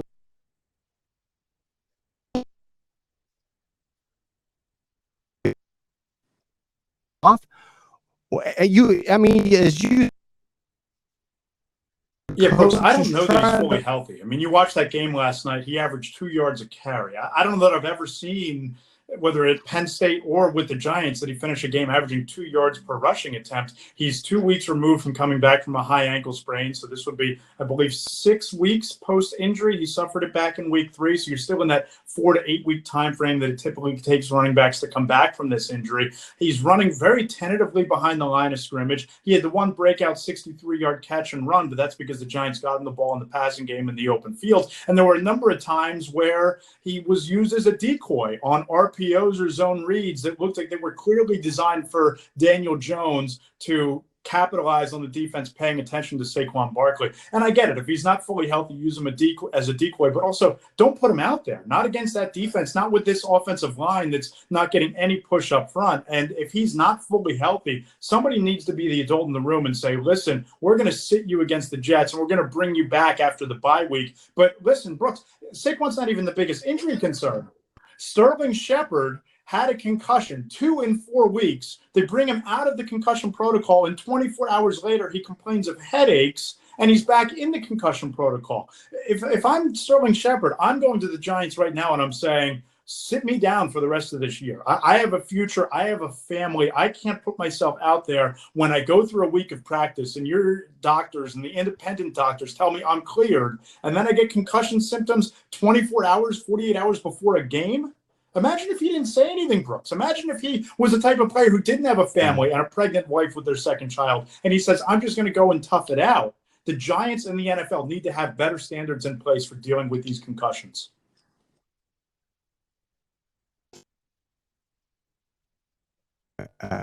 Oh, you would think, and I don't know whether it's a flaw in the concussion protocol system. I don't know what happens in these final examinations with the independent doctor. Are they just going like this and trying to see if you can follow the finger and your acuity is there, or are they actually doing brain scans? Because it's just amazing to me that you can have a guy practice all week, go through a full contact practice after having 2 concussions in 4 games, 5 weeks. Bring him back, and then he goes back and doesn't feel well. Something's just not right there. And whether it's the NFLPA needs to push for stricter testing and better handling of this during the next CBA, whether it's the NFL, whether it's the team medical staffs, more independent neurologists getting involved, something needs to be done, because you can't allow a player who doesn't have the foresight of Shepard to report his symptoms to have a chance to go out there. Because God forbid he played last night, who knows what could have happened.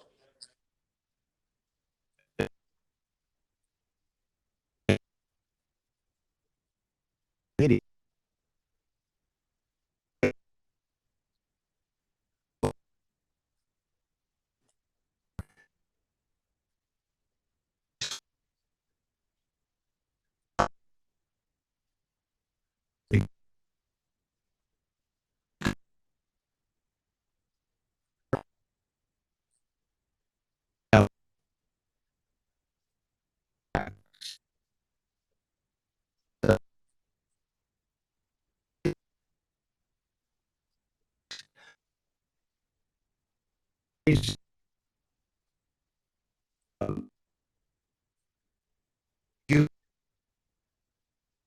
could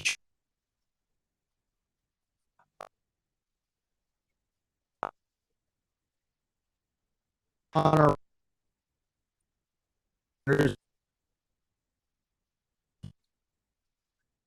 Yeah, Brooks, I admittedly haven't dug deep enough into it with all 32 teams to understand how they all handle the concussions, the concussion protocol, but I'll go more with a solution-based answer here. I've seen it suggested on Twitter a couple places, and I think it's a fascinating idea that the NFL, being the, $20 billion industry that it is, there needs to be some sort of parachute fund for players who, if they're in the case of someone like Sterling Shepard, someone who's had multiple concussions over a short window, there should be an ability to go to a team, go to some independent neurologists, whether it's 2 or 3 different opinions outside of the NFL, and they should be able to have the life of the rest of their contract guaranteed for early retirement and have it not count against the salary cap. So the team isn't punished, the player benefits, and we don't have this culture where guys need to get back on the field, and whether they're completely healthy or not, and risking not just their professional futures, but their personal lives as well.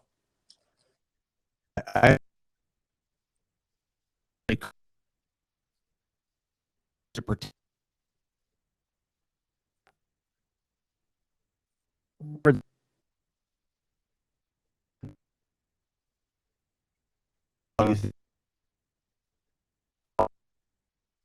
Oh, I think it's significant, right? I mean, you drafted a rookie quarterback and you put him out there behind an offensive line that can't block anybody, give him protection. That's bad enough. But he's throwing to receivers who can't get separation. They're in the bottom third of the league, if not worse than that, in receivers who can get separation off the line of scrimmage. And you traded away one of the more dynamic talents in the NFL. And all this is happening while Sterling Shepard is on the shelf with a concussion and only played in, I believe, 3 games so far this year. So if you had Odell Beckham out there, you probably don't have Golden Tate, but you have Saquon Barkley, you have Evan Ingram, you have guys who can make plays and create opportunities for you down the field. And I don't know how that hurts. I don't know how it does anything but benefit a rookie quarterback in his development. I don't know if it makes a difference wins or losses, but I think it certainly makes a difference in terms of how you feel about Jones and what he's able to do in terms of his own improvement over the course of this season.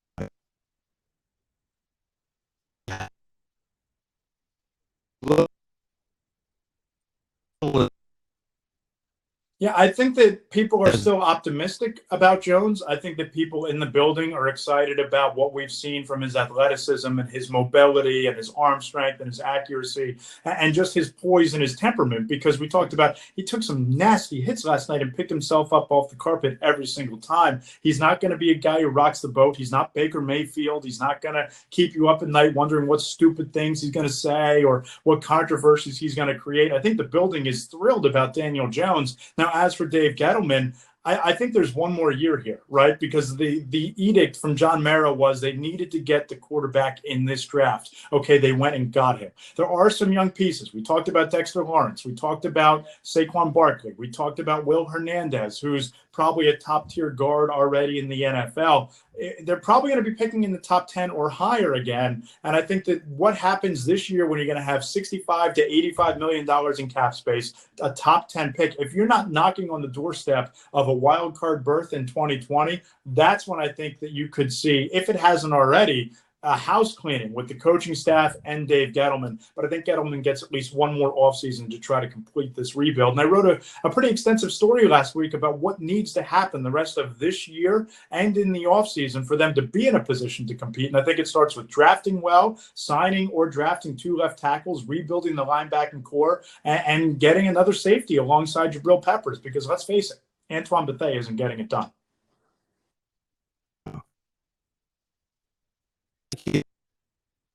You got it, Brooks. Thanks for having me on.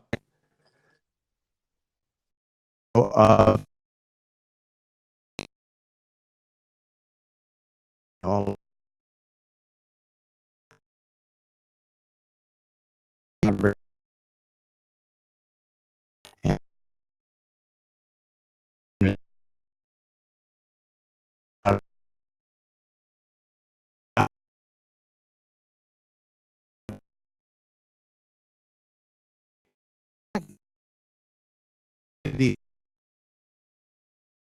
yeah.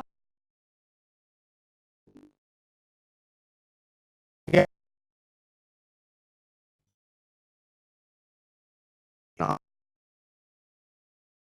Everything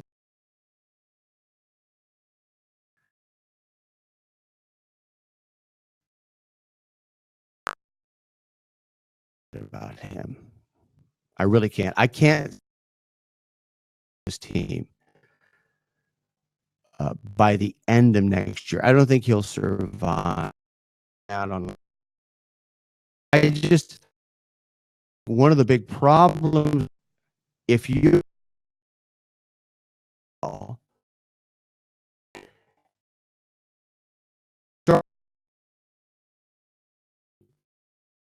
the Cardinals aren't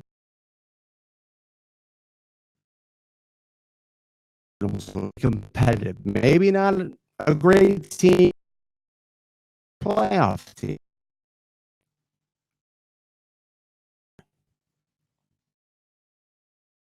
Not so.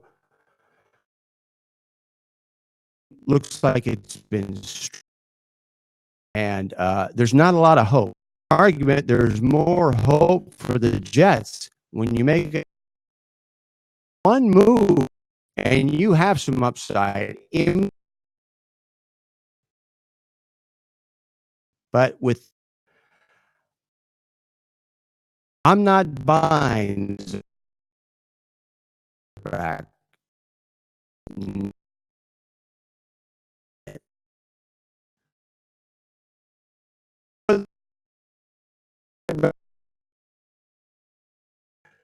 Buy from didn't you're just late.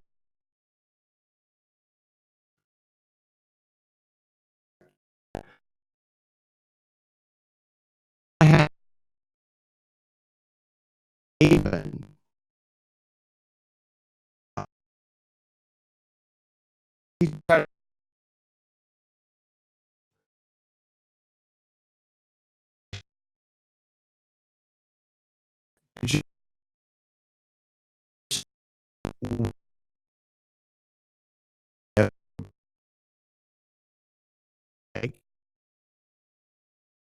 be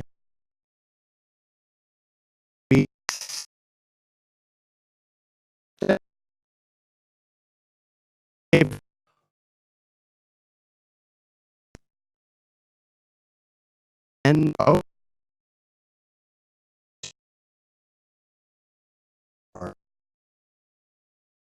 gonna get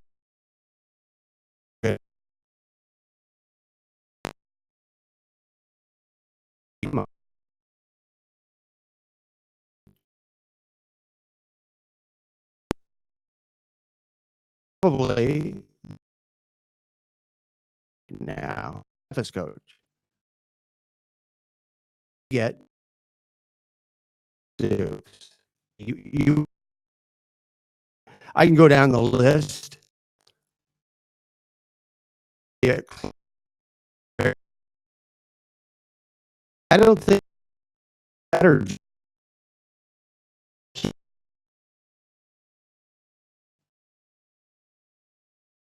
Sky.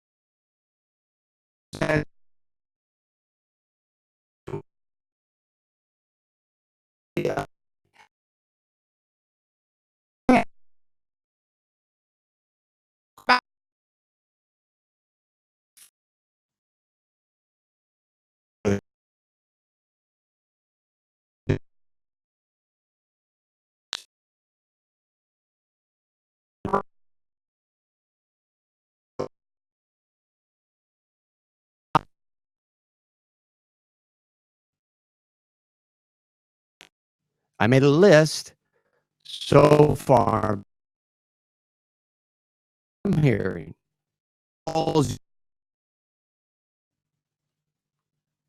getting in touch is the list that I made up. Fully expect Rutgers,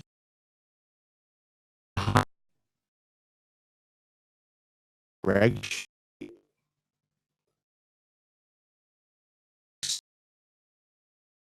Antonio season.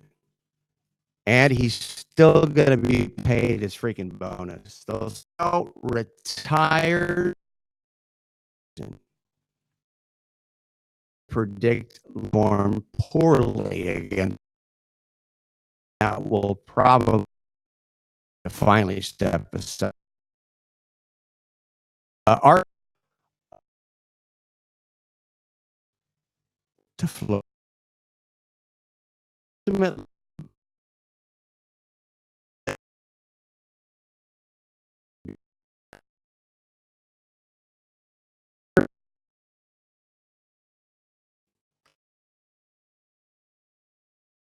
I mean,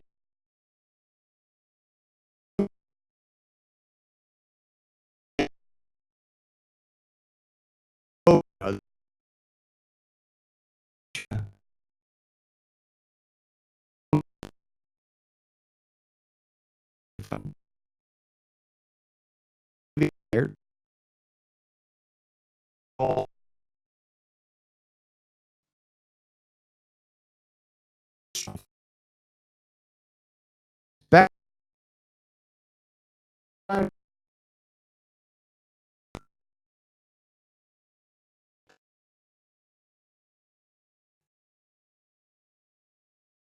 doing it.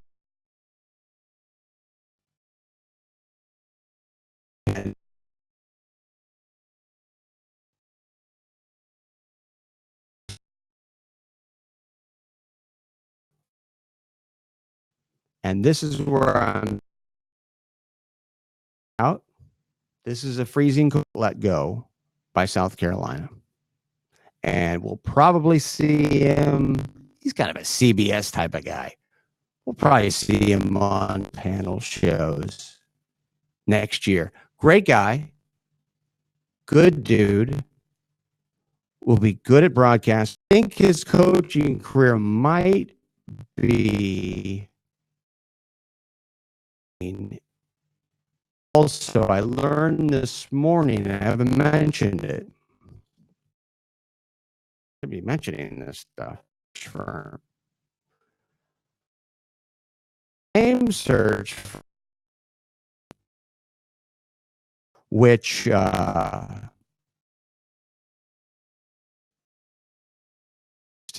Kevin Sumlin and Charlie Weiss at Kansas. Oops. So that doesn't bode well. But then again, everybody hires a search firm. That's one of those budgeted in things. And if it's in the budget, we need to spend that money. So that's going to do it. Kind of a college football heavy day, thanks to President Trump. Played a role in it. We had a breakdown of LSU Alabama from Michael Casagrande, writes for the statewide AL.com. We were able to get some insight into Donald Trump going to a college football game in the South to see Alabama. Jay Busby was there last year. He joined us to give us his thoughts. Also told us the story behind Rex Chapman's blocker charge Twitter account. He wrote a big piece on it. And when you just heard Matt Lombardo, watched him here on Fancred, beat writer for NJ.com, New York Giants. Man, that guy is good. That guy, Cam Smith, our producer, that guy should be on television. Jesus, he's really good. He's our go-to New York Giants guy. And doesn't sound good if you're a Giants fan right now. Of stuff like the coaching carousel in college football continue. Nobody's mentioned, before I forget, the Chuck Cooperstein thing.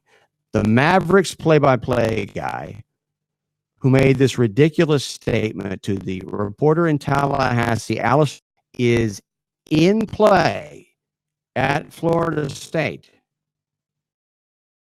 Possibly. She's in town. And the voice of the Mavericks said to her, if you're right, Allison, you've scooped the best writers on the college football beat. Your ticket to any media job in America if you're right. But whoa if you're wrong. I feel like this is a backhanded compliment, but thanks for your concern. I'm not is going to burn me at the stake. LOL. What's her heart? I'm going to say about it. I'm not going to say anything more about them being in Florida. To make an assessment of that. It's going to leave tomorrow. Job by our producer, Cam Smith, up on your in your pocket every day. Not going to get any